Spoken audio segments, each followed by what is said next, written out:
If you have ever rented out a room in your house or answered an ad for one, then this story is going to get under your skin.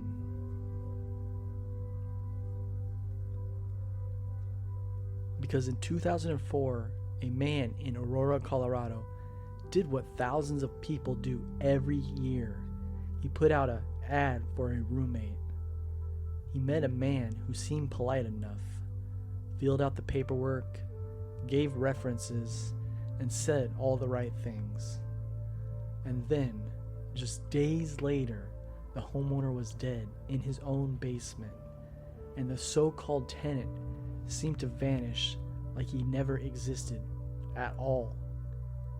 Investigators would eventually say the man used a fake name, fake background information, and possibly even a fake accent. To this day, police still do not know who he really was.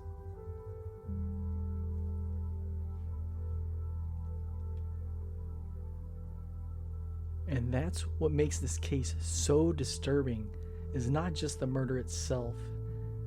It's the feeling that the killer may have not snapped in that moment. He may have been shopping, looking for the right house, the right victim, the right opportunity. And once he found it, he walked inside carrying a lie so convincing that the man he was about to kill handed him the key.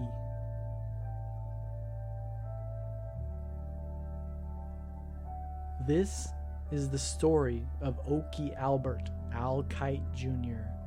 and the tenant who never existed.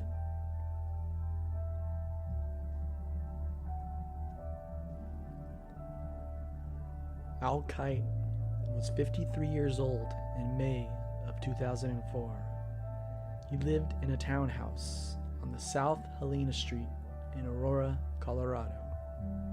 By all accounts available publicly, he was living a fairly ordinary life. He had co-workers who noticed when something was wrong. He had people close enough to him that his sudden silence stood out. And at some point that spring, after the previous tenant moved out, he decided to rent out a part of his home again. There is something almost painfully normal about that decision. A spare room, extra income, a practical choice. Nothing dramatic, nothing reckless, just one of those adult decisions people make every day. Maybe he figured it would help with expenses. Maybe he just did not want part of the house sitting empty. Either way, he placed an ad in the paper and online for a roommate. That one simple step would put him in the path of a man calling himself Robert Cooper.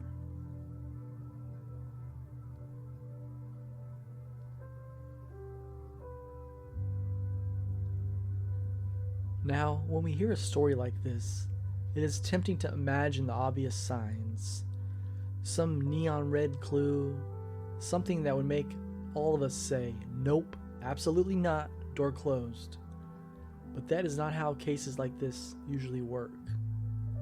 Predators who got close to people are often, at times, appearing harmless, calm, prepared, unremarkable.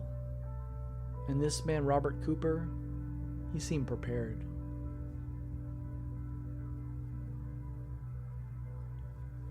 According to investigators, he claimed he was from the East Coast and said he worked for Wells Fargo.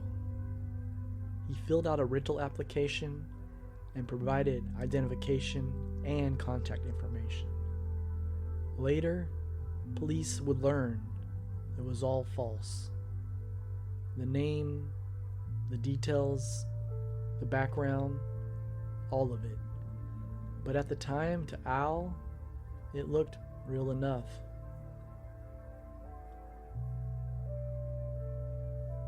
think about that for a second. This was not a drifter pounding on a stranger's door in the middle of the night. This was someone who came in through the front door with a story, a plan, paperwork, a role he had rehearsed well enough to be believed.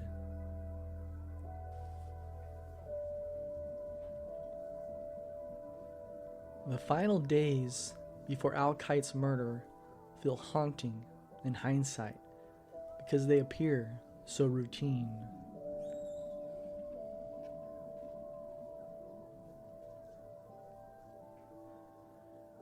The room had been advertised. The applicant had been selected. Life was still moving in ordinary patterns. Cars passed outside. Neighbors went about their business.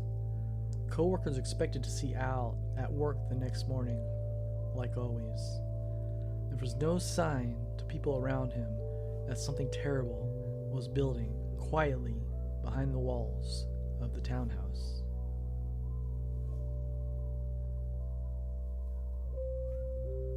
And that is one of the cruelest things about this case. There was no dramatic break from reality, no public confrontation, no chaotic 911 call that sent a warning into the night. Instead, the danger came disguised as admin, as logistics, as a man looking for a place to stay. At some point after making contact with Al, Robert Cooper moved closer into his orbit. Public case information identifies him as a man who rented a room from Al before the murder and as a primary suspect. Witnesses later described him as a white male, somewhere roughly in his 40s or 50s, about 5'10" and 170 to 180 pounds, with brown or black hair. Some said he walked with a limp and used a cane. Another witness said he may have spoken with an Eastern European, possibly Romanian accent. Investigators have also cautioned that some of these traits may have been part of the disguise, or at least are not certain.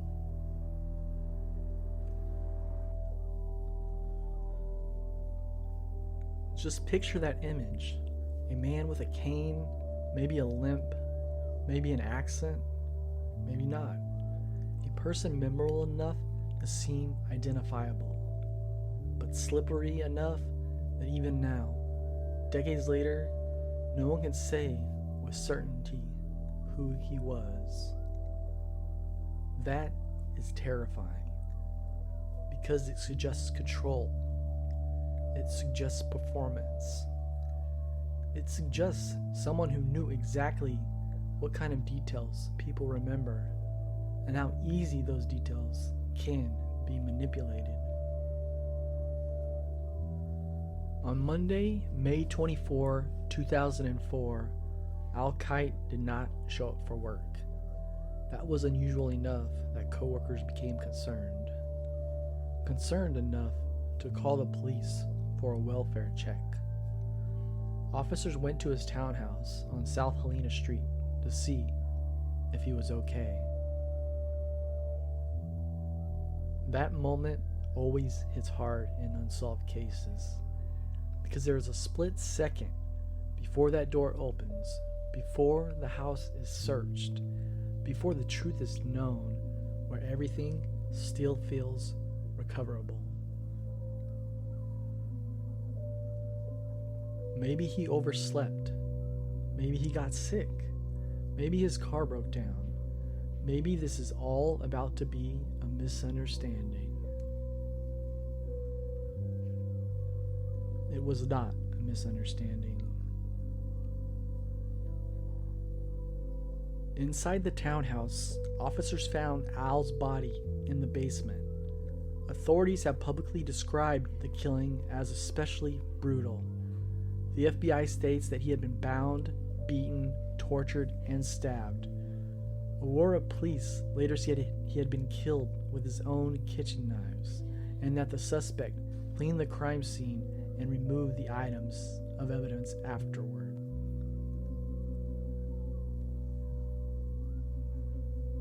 And that detail, the cleanup, matters because a crime scene can tell investigators two very different stories.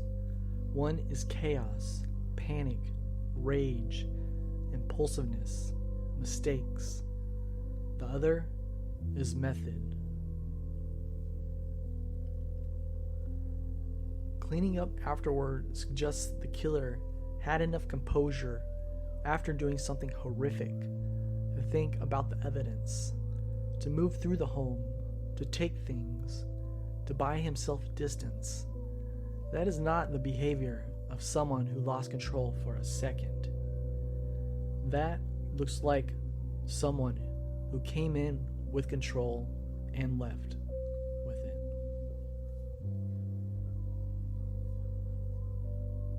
It is difficult to overstate the emotional violence of a case like this. I was not attacked in some random public encounter. He was murdered in his own home. The place where people are supposed to feel the safest. The place where the doors are locked, shoes come off, and the body finally relaxes because the world is supposed to stay outside. Instead, the threat was already inside.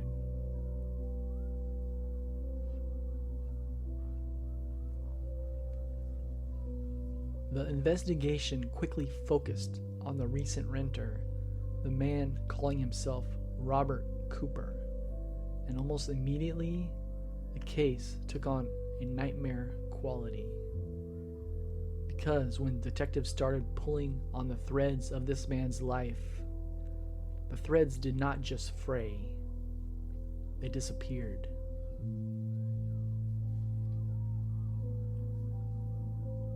According to authorities, the information Robert Cooper gave Al was false. Identification was false. The contact info was false. His backstory did not hold up. It was as if someone had assembled a human being out of paperwork and then evaporated the moment police came looking.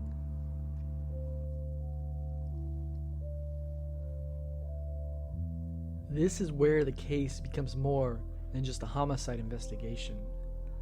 It becomes a ghost hunt. Because how do you find a man when the man you are looking for never officially existed? How do you trace employment that was fabricated? How do you call a reference that was part of the lie? How do you identify a suspect whose name might be no more than a Halloween costume? Police soon realized that after the murder, several things had been taken. The FBI says Al's wallet and cell phone were removed from the scene. His debit or credit card was used at a nearby ATM after the killing. Surveillance video captured a man wearing a ski mask and gloves while driving Al's pickup truck. Later, the truck was recovered near Al's residence, and the cell phone was found abandoned in a payphone booth.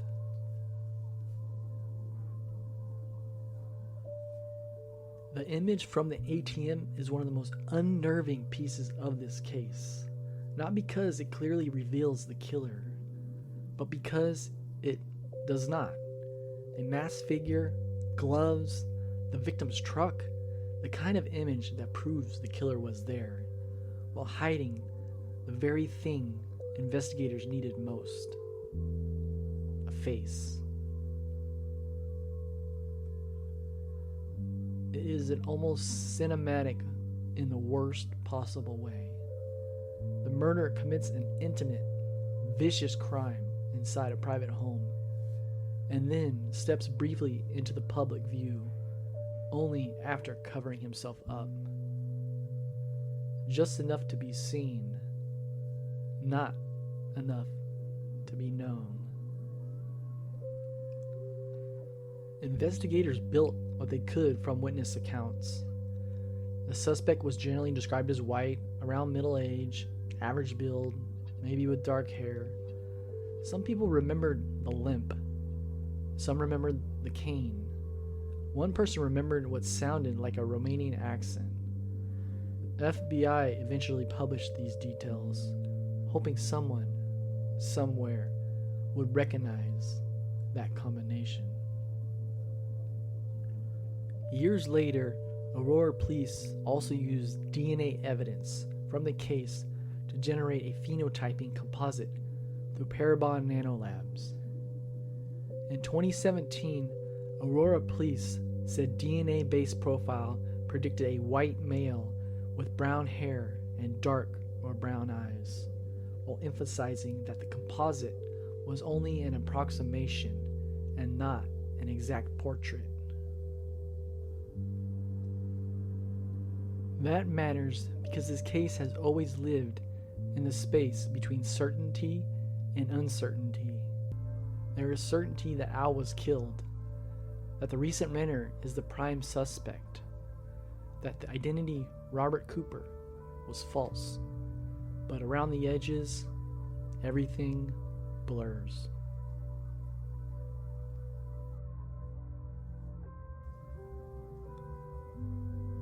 Was the limp real? Was the cane real? Was the accent real? Was he truly older, or just trying to appear older? Was every memorable detail actually a prop?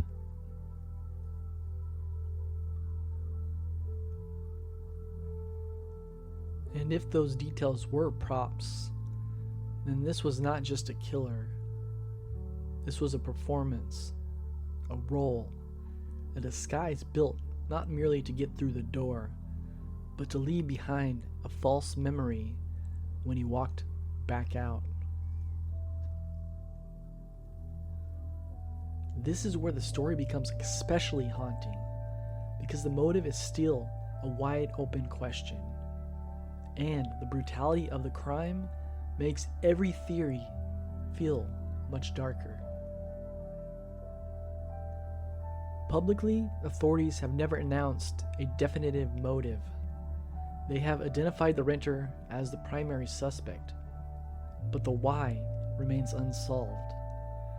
And because the case is still unsolved, we are left to look at patterns, behavior, and what little evidence seems to suggest.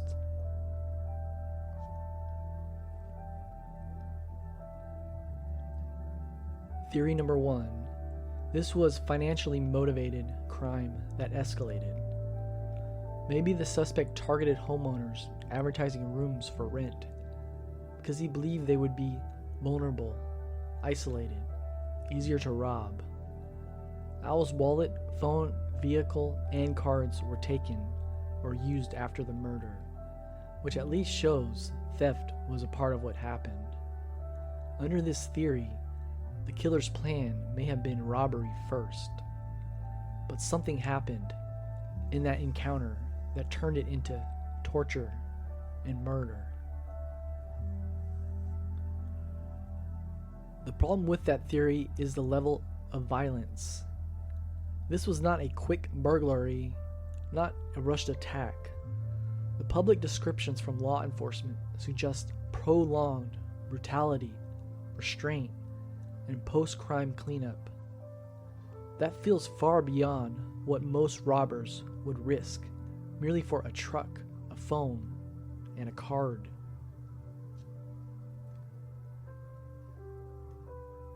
Theory number 2. Al was selected as a victim in advance. This theory is one many people find the hardest to shake. The fake identity, the careful entry into Al's life, the possibility that the suspect responded to room rental ads specifically to locate a target. Aurora area reporting and later coverage of the case have repeatedly pointed towards the idea that the suspect may have been shopping for a victim through rental listings. Under this theory, Al may not have been killed because of who he was personally. He may have been killed because he lived alone, opened his door, and trusted the wrong man. And in some ways, that possibility is even more chilling, because it means there may have been nothing Al could have done differently, short of never answering the phone, never placing the ad, and never giving someone a chance. Theory number 3. The suspect had done something like this before, or wanted to.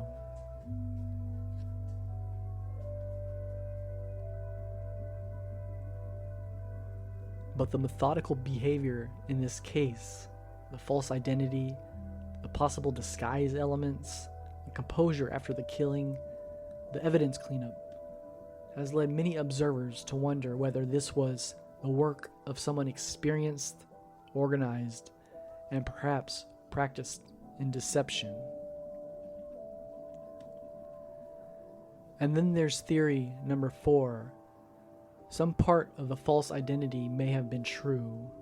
Maybe not the name, maybe not the job, but perhaps the accent was genuine. Perhaps the region of origin was genuine. Perhaps the limp was genuine. It is possible the suspect hid behind lies while leaving 1 or 2 details in plain sight. Investigators themselves have preserved those witness descriptions publicly for years, which suggests they may not rule them out. This creates this awful possibility. Somewhere, someone may have known this man, worked with him, lived near him, sat across from him at the kitchen table. And maybe they didn't know him as Robert Cooper, but they saw the sketch, or heard about the limp, or remembered the odd accent. Some quiet part of their brain stirred and said, I have met this person before. Despite the evidence, the ATM image, the DNA, the sketches, the case has remained unsolved for more than 2 decades. The FBI still lists it as an unsolved homicide, and the Colorado Cold Case Database continues to identify Al Kite's killing as an open case handled by the Aurora Police Department. As of 2025, reporting and the currently available official postings, no suspect has been publicly named beyond the alias Robert Cooper.